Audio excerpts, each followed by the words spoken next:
31 years before HBO's adaptation of George R.R. Martin's A Song of Ice and Fire captivated viewers, Shōgun got Americans hooked on a swords and daggers saga about a grand power struggle in a feudal otherworld.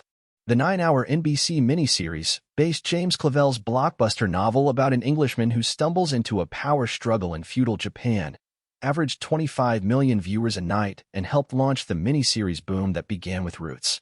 It is a bit shocking that it's taken so long for a network to revisit this mega-hit IP, and fortunately for FX and Hulu, the long-gestating production, first announced in 2018, was worth the wait.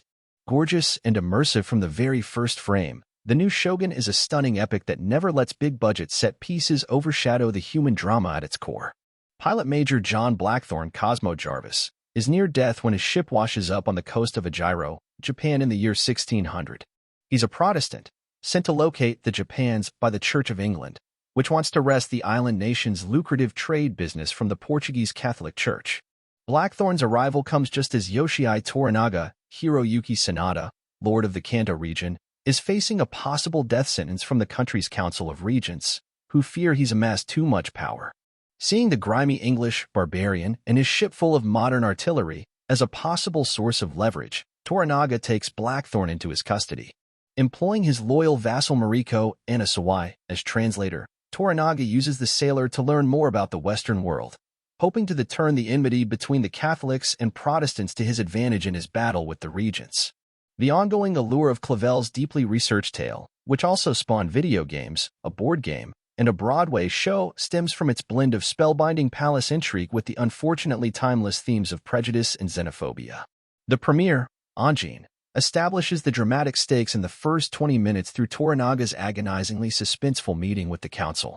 The warning issued by council head Ishido Kazunari, Takahiro Hira, so enrages one of Toranaga's soldiers, Yuki Takao, the tense meeting almost explodes into bloodshed, until Toranaga, a man who vows never to break a peace, scolds his vassal with a fearsome rebuke.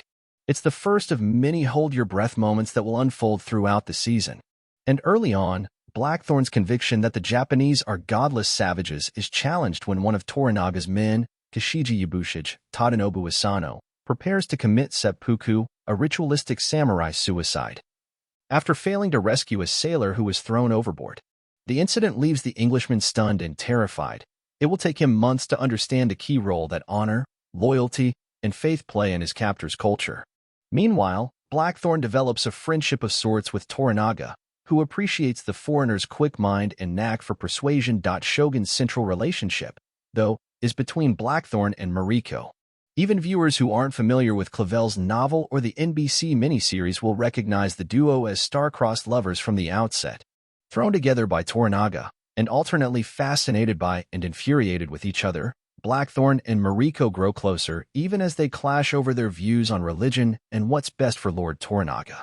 The series explores the many contrasts between Japanese and Western cultures through Mariko and Blackthorne's opposing personal philosophies, noble suffering versus unfettered self-determination. In the 1980 miniseries, Mariko, portrayed by the luminous Yoko Shimada, was generally soft-spoken and submissive. Here, Sawai Pachinko plays her with the steely strength and spirited temper befitting a more modern audience.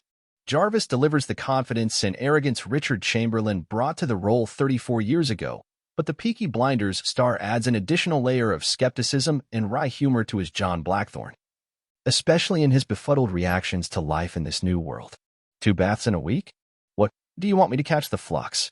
And Blackthorne's insult-driven friendship with fellow sailor Vasco Rodriguez, Nestor Carbonell, sporting a prodigious beard and radiating swagger, provides some of Shōgun's funniest moments in the first few episodes, even in a cast full of standouts. Tadanobu Asano is remarkable as the scheming Yabushige, a wily and slightly unhinged mercenary who deftly plays Toranaga against Ishido in his quest for security and power. While Mariko and Blackthorne serve as Shōgun's romantic heart, I was most moved by the bond between Lord Toranaga and his most loyal and forthright vassal, Hiramatsu Takuma Nishioka. After decades of friendship with his lord, Hiramatsu jokes easily with Toranaga and challenges his decisions when warranted. Their relationship climaxes with a verbal showdown late in the season that is almost unbearable to watch, as Sanada and Nishioka summon the fathomless love and respect underlying the confrontation. Of all the heart-stopping battles in Shōgun, this painful argument between two dignified old men who love each other may be the toughest to forget. Grade A.